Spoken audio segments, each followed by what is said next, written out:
Well, welcome. Just want to say thank you to Brand Innovators for the invite. Thank you to FanDuel for hosting. It's been a great day so far. When I got the invite to moderate this panel, I was super excited because not only do I get to work with FanDuel on a daily basis, I am also a customer. So super excited to chat with these folks. So let's get into it. So we already did intros. I'll introduce myself. I'm Joe Valente, Head of Client Sales at Ampersand. I lead the gaming category. And for those of you who don't know Ampersand, we are owned by Comcast, Charter, and Cox. We represent multi-screen inventory, the largest set of multi-screen inventory, using deterministic data for measurement. We also have the largest addressable footprint in the television industry with just over 64 million homes. So, to kick it off, if everybody could just go down the line and just talk a little bit about your role at FanDuel. Yes. So I oversee consumer insights here at FanDuel, supporting the sports business, but also most of the other teams in the company. AJ Mazza. I oversee our league, team, and talent partnership activation. So a lot of really smart people negotiate those deals, and then my team gets to do the fun stuff and actually activate against them. Been at FanDuel like 6 years now, so I've seen a lot in my time. Jen Matthews, VP of Brand Strategy. I oversee our brand marketing team, obviously brand strategy, but also all of our social and digital content, as well as product marketing and all of our integrated campaigns. Yeah, and I'm Matt Donovan. I oversee our marketing technology and operations team. So we're responsible for building and maintaining the technology that we use to support customer retention initiatives and all of the operational elements that go into supporting our email and push campaigns and how we engage with our customers. Awesome. Thank you. Thank you, everybody. So just to kick it off, this is a sports marketing summit. So let's start with a sports question. If you had to choose one game, one event to attend, what would it be?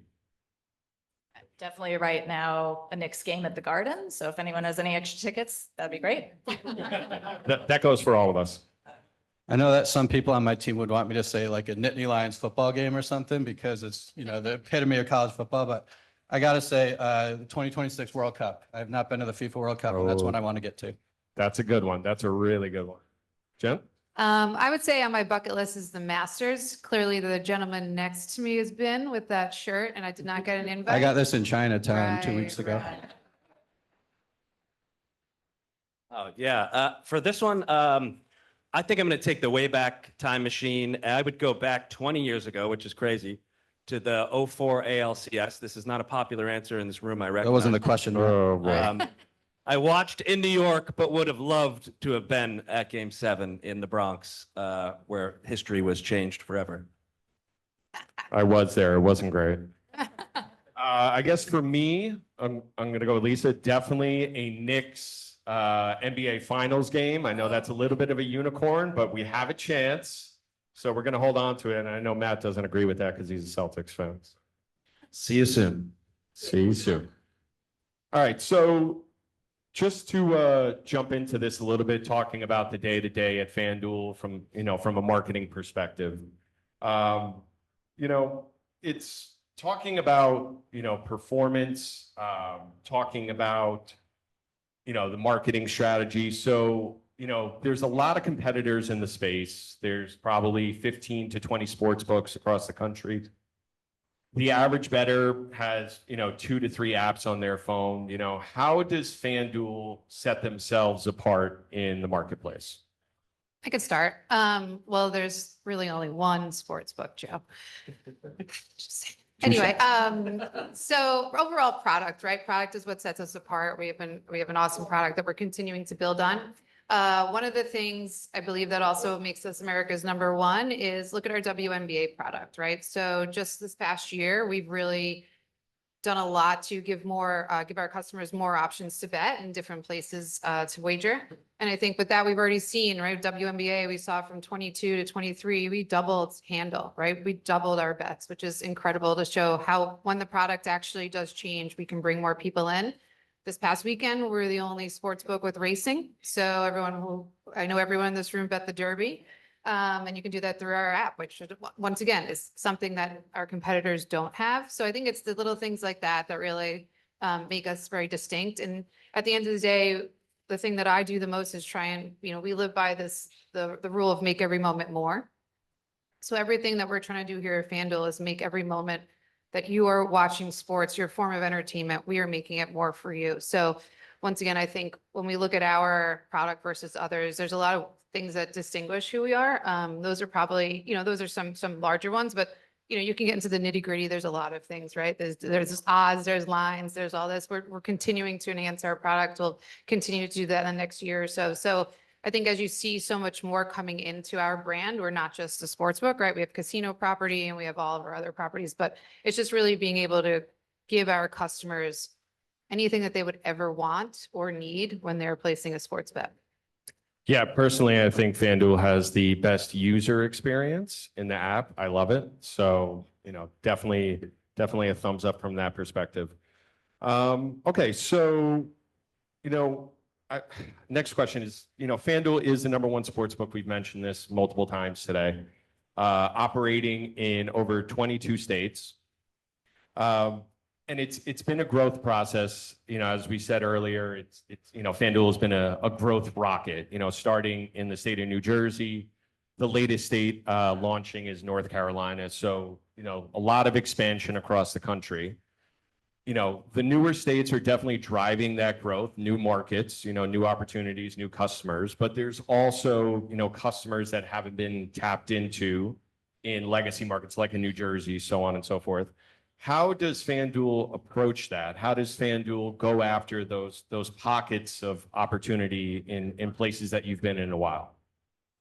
Yeah, I'll take this one. First of all, it's fun to launch in a new market.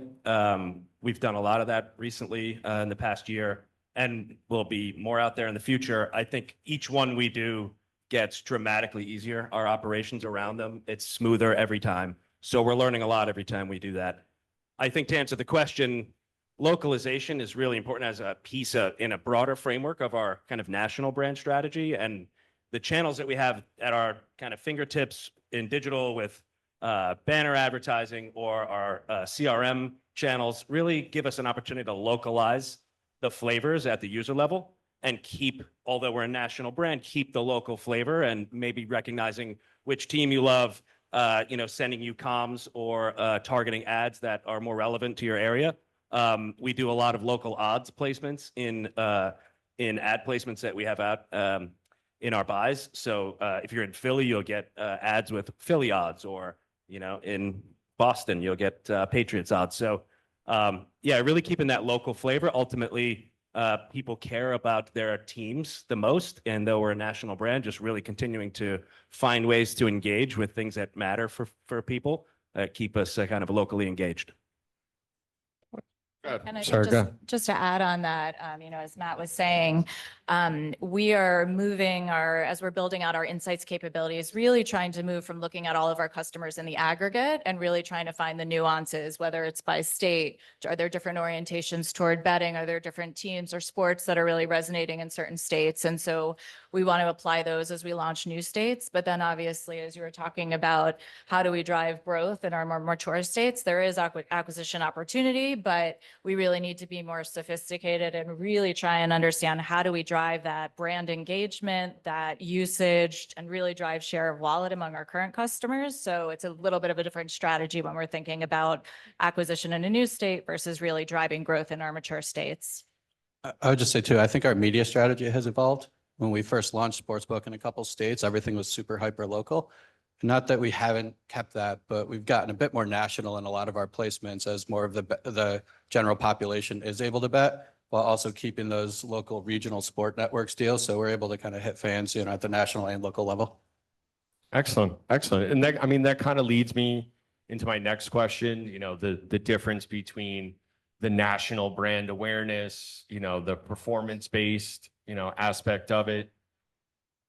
Typically the sportsbook business is, customer acquisition, new signups, cost per acquisition from a media perspective.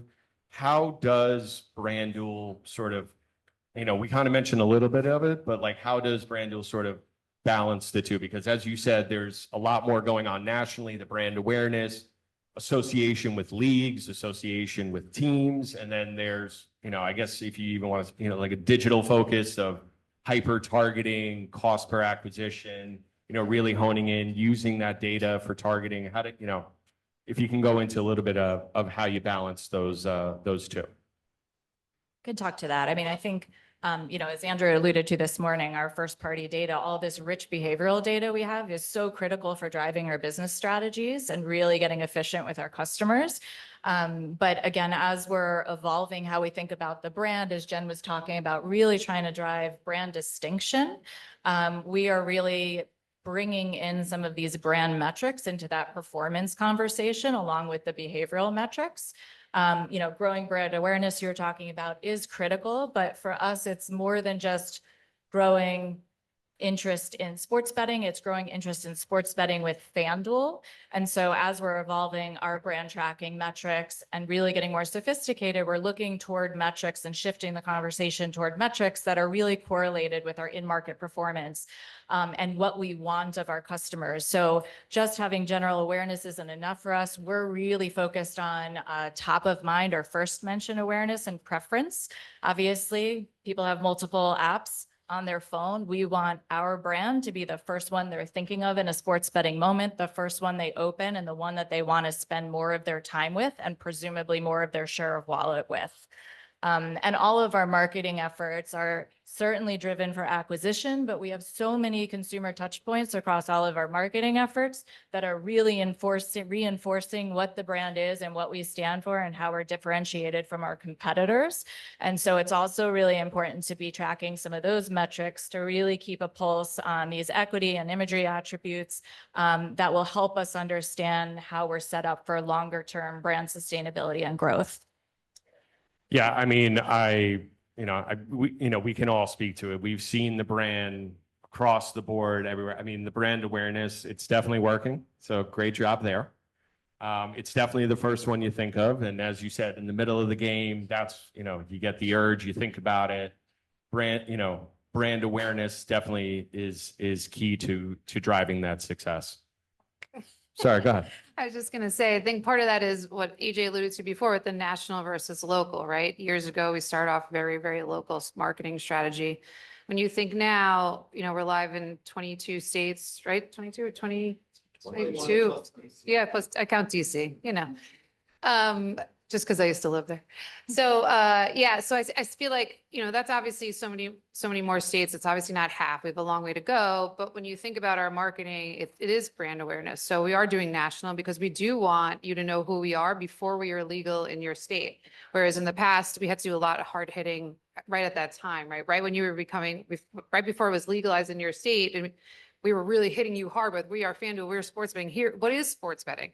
Now we're obviously, talking to you across, you guys see what we do in the Super Bowl. We have a national campaign. We're talking to people and getting FanDuel to be top of mind. So when it is legal in your state, it's the obvious choice. It's not only the first, but the only choice when you want to do sports betting. It kind of reminds me of that Sonic approach. You'd see those Sonic ads, but there was no Sonic around you. You couldn't go to Sonic. And then suddenly there was one on, local highway and boom, right to Sonic. So yeah, it's just really building that brand up and anticipation and creating that opportunity. So when the doors do open, then there's, all that much more engagement. Just quick question on that. Now that I think about it, does the history of starting in the fantasy sports world come into play? Because I know fantasy was not, much larger from a geo perspective than sportsbook, It gave us a huge advantage to start in terms of the user base that we were able to cross sell into sportsbook. But I would say, I think we're kind of better known for sports betting now. So we've seen a big seismic shift over the last couple of years, going from a DFS company to a sports betting company. But we kind of still maintain that DFS user base and they're still very active with us. Gotcha. So next question, FanDuel's slogan is make every moment more. How do you, in your role at FanDuel, make every moment more? I feel like I should start with that, right? That's my job, is to make every moment more. like I was saying, everything that we do from marketing perspective, whether it be cross social, digital, TV campaigns you're seeing, right? Any of the product marketing that my team is doing, it's always about taking the moment that you're in, whether it be NBA playoffs, NHL playoffs. How will we as FanDuel make that opportunity better for you and give you a better experience, right? There's so much about, and you'll see that across all of our advertising is we're always trying to show that this could be a great experience. It could be even better when FanDuel is a part of that experience. So for me, on a daily basis, it's as we're thinking of marketing, as we're thinking of strategy, as we're thinking of anything that's put out there, it's really, let's take that step back and think like, yeah, it'd be great to have somebody to bet, right? But why would somebody want to bet? And it's for our job to show you that this form of entertainment, right? And sports is also a form of entertainment. We can enhance that for you. And I think, that is what I was saying earlier of like part of our brand distinction is a lot of people know it make every moment more. And when you really like think about it, right? You think about, oh, it's true, right? I probably wouldn't have watched the 2 overtimes in the Rangers game the other night, right? But you did if you had money on it or you had some, right? So I just think when you really dig deep and think about sports betting, you think about FanDuel, so much of it is how we're enhancing that experience of sports for you. I would say that it's also being additive to the narrative of a game. Last night in Pacers Knicks, for example. Huge win. Huge win. Glad Brunson's okay. But, working with our partners at TNT, we're able to show live odds at a certain point during the game. And we don't just flash them on the screen just to be able to show them. We try to add some context around it. So if the point total of the game opened up at 220 points over under, and it was a really high scoring first half, in the second half, we want to show how that line has moved because of how high scoring the game was. So just the way that any stat can enhance a broadcast, we think that betting odds and betting statistics and probabilities can do the same thing. So we do think that we're helping to enhance the narrative and the storytelling of the game as it unfolds. Similarly, from a consumer insights perspective, as they were both talking about, it really is about making the overall experience more, not just the sports betting moment. So as we're getting greater clarity on what that core insight is and the underlying needs and motivations of what's driving people to engage and what really brings them delight in this category, we're really trying to add that to the way that we think about going to market and building our brand so that we really can build ourselves into not just a great brand in the category, but a truly iconic brand overall that people have a deep engagement with and a deep connection with. Yeah, I think on the marketing technology side, it's really about finding the tech and the data that come together that can help amplify moments that matter for our customers, being fast with relevant push, creating modularity in our email templates so that we can have multiple locations to message different things that customers would be interested in, and just doing that very quickly.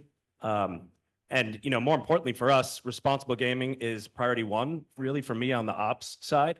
So it's also about recognizing the signals that matter more for users who need to see less from us. Either we tamp down a bit on our marketing or in certain cases, remove them from marketing, which is, significant importance for us to maintain sustainability for our industry. So that plays into it as well. Yeah, to get back to what AJ was saying, I just thought of that point, like watching the game, that was something that I had never seen before. Seeing the live odds change during the middle of the game, that wasn't a thing years ago, but it's become such a part of the sports culture, a part of the live broadcast, and it's really engaging for the fans. I mean, typically I look at my phone as well. I'm looking at the score and saying, oh, exactly that. What was the under over? How did it change? How is it progressing during the game? So it's, once again, from a fan's perspective, from a user's perspective, the collaboration of the two, of the sports world and that integration, I think is very valuable for the experience and really does drive home that feeling of, as you say, you're, in the moment sort of thing. I think it's important for us to do that in a tasteful way too, and not constantly, either shove odds down someone's throat or shove a sign-up offer, but just using it to be contextual. So, keeping it sports themed, we've talked about it a good amount today, but, women's sports, women's basketball, Caitlin Clark, it's viewership is through the roof, engagement is through the roof. Moving forward, how does FanDuel sort of integrate itself into this environment? How does it capitalize on the success, on the increased viewership to get some new customers that maybe wouldn't be customers before? I think the finals really speak to that, right? So first, the most bet on women's game was last year's LSU Iowa game. And then this year it was topped by the UConn Iowa game. And then it was topped by the championships, the South Carolina Iowa game. And it just shows that there are that many more people engaged in these sports, right? And a lot of it is because of names. It's similar to men's sports, right? There's people also want to bet on players. And I think what Caitlin Clark and what others have done, I think it's been done in the soccer industry. You're seeing it as well, right? You're seeing so many more soccer fans and because of these great athletes that they have, and you're seeing it now. We candidly, like, I think what Caitlin will do for the WNBA will be also fun to see, right? I mean, we actually have a Caitlin Clark tab within our product of all the fun bets you can bet on her. So like, we know that there is something there, right? And for us, it's capitalizing on that. And I think, like I said, we'll see that also in our WNBA product, right? We'll kind of see the translation, but I think it's not just her, to be honest. I think, there's a lot of the players that are really doing that for their sport, which is, like I said, when we're seeing more people bet on those sports, we know that more people are engaged, right? So it's not just about the player playing well. It's also about fans actually caring about a team that they may not have cared about if they didn't care about this person. So I think there's just something there. And like I said, for us, the Caitlin Clark effect has helped our brand. It was also the most bet on game of the entire day, right? Over NBA, NHL, MLB that day. So it's pretty interesting when you start to dive in and see, it's not just the impact you think you're seeing on TV, right? Where you're hearing this, it's a legitimate impact that it's making. Yeah, I was one of those people that I had previously not bet on, women's college basketball. But the buzz around, the tournament, viewership through the roof. We were engaged. Everybody was watching, and exactly at that time, you're like, hey, you're watching the game. Why not bet on it? Why not, give yourself some skin in the game? So yeah, very excited about that for the future. It's, just going to keep growing tremendously. And, I see that being a bigger part of our everyday sports world. So, at FanDuel, long-term, short-term, what are you guys most excited about? What's bringing you hope and joy for the near term, long term? I'll start. It's fun to work at an organization that is talking about 7 years out, 10 years out. Worked in a lot of organizations, big brands even, that are asking, how did we do last hour? What did yesterday look like? What does it mean for our business, our longevity? So generally just excitement around how can we plan what the future looks like in an organization that's still young is really, really fun to be a part of. And it's engaging. This building is busy today, but maybe slightly less people, but it's busy all the time. So, you really feel I've been here 18 months, and just walking in the door the first day was like, wow, this is like 2019 all over again. There are people here, can't get a room, trying to do a Zoom. So it's super, super lively. We're addressing that, by the way. We need more rooms. But yeah, that's the fun part of it. All the innovation to come is out there for us. And yeah, it's really fun to be part of it. Yeah, it is really fun to work here. I've been here just over a year. And it's just really exciting. And I feel really privileged to be working on this brand that is just going like this. Andrew and I were joking earlier. He went back to friends. And the Friday morning water cooler, I was lucky to spend a decade of my career at HBO, another iconic brand. And that was the Monday morning water cooler. And it was a great place to be. And I feel lucky to have worked at one amazing brand in my career. And now I have this opportunity to impact a brand that's just really growing and really becoming a part of the cultural currency in such a fun and exciting way. So I'm just excited to be a part of this over the coming years. I would say getting more states live. It's always our goal. But then also just in the partnership space, there's been so many new partners stepping forward with potential deals and whatnot, whether it is, the women's sports space or just some up and coming leagues. Partnerships have historically been pretty traditional with the main sports as well as the main teams. We're starting to open that up quite a bit for new and exciting opportunities. So stay tuned because I think there's some great stuff in the pipeline. It's user. I would actually say the dedication that FanDuel has to responsible gaming. It's one of the things that really drew me to this company. I think it's fantastic that we're the #1 sports book, but that we are also taking it to the level of making sure people are betting, but betting responsibly. And what we've done, I mean, we have a complete marketing campaign. We have commercials, we have media dollars. We've dedicated this. We've recently partnered with a bunch of the leagues. And we are really pushing this responsible gaming message. We Flutter as our parent company, in 2026, we have a goal that at least 50% of our customers will use at least one of the tools on our platform. And it's by 2030, I believe it's 75%. So this is a legit, this is something we really truly believe in. It's not just to check the box. And I think for me, from marketing side, we have all these tools to make sure that when you come to our product, that you can set, deposit limits, you can set time limits, wager, all these things that make sure that you're still having fun, but you're doing it in a way that's not going to put you in danger. We have education videos, right? We have things that are trying to teach you to do this correctly and do it well. And I think for me, I'm excited to see where we continue to go with this responsible gaming because, as we get live in more states, we need to keep educating people on there's a smart way to do this and you could still have fun. And I think if we're going to be asking people to download our product and really become serious bettors, we all want them to make sure they're safe. Excellent. So at this point, I'm going to open it up to the audience if anybody has any questions. There you go. Hey, Matt Brem from Roku. Thanks for the great presentation. As you guys launch in new states, and I know you guys just launched in North Carolina, how do you prioritize the strategies and activations for a new state launch? And what have you learned from how to do a best-in-class state launch? I'll start.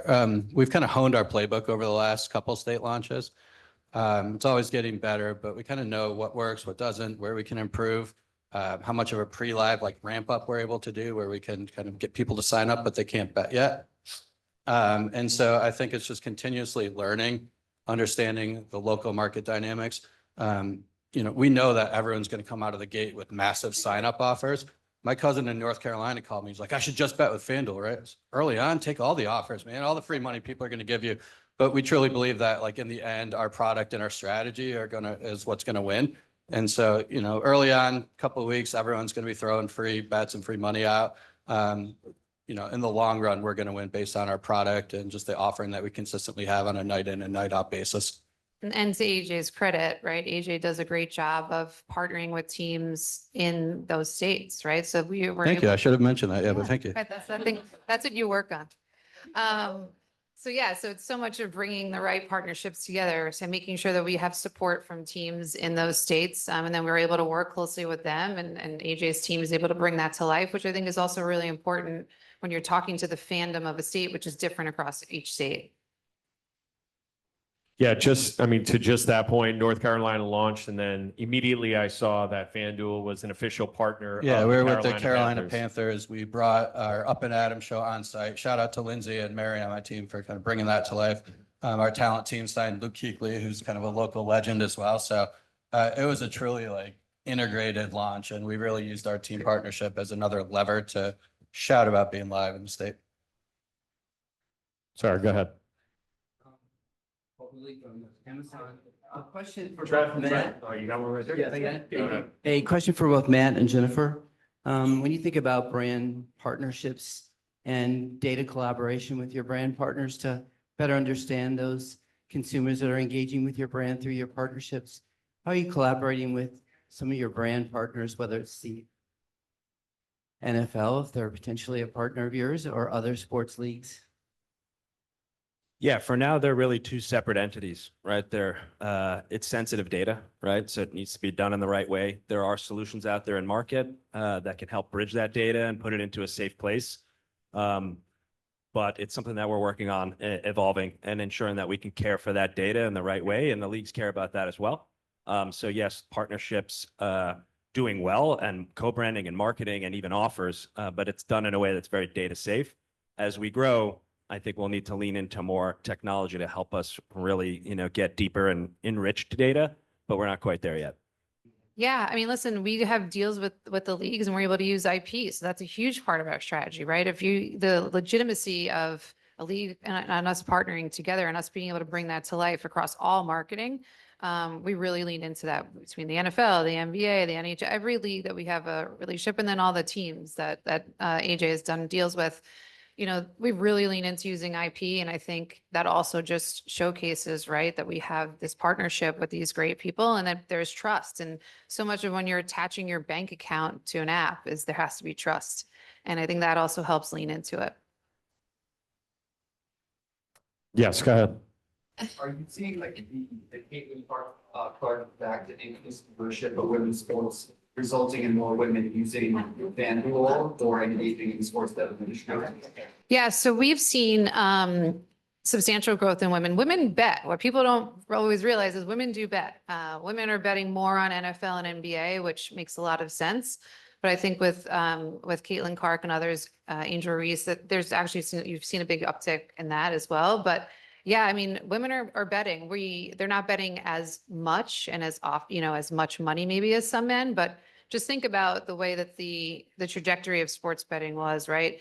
When you think about men and women where, you and your buddies sitting around, maybe you had a bookie, which fine before it was legal, but a lot of women weren't doing that. So there's a learning curve there. But I think, we've been legal now for almost 6 years, and I think you'll start to see, we are already seeing a big upshift in women betting last year alone, but I think you just continue to get more and more. I think we're getting the call from the bullpen. We are out of time, but thank you to everybody on the panel. It's amazing. Really appreciate it. Thanks, everybody. Thank you.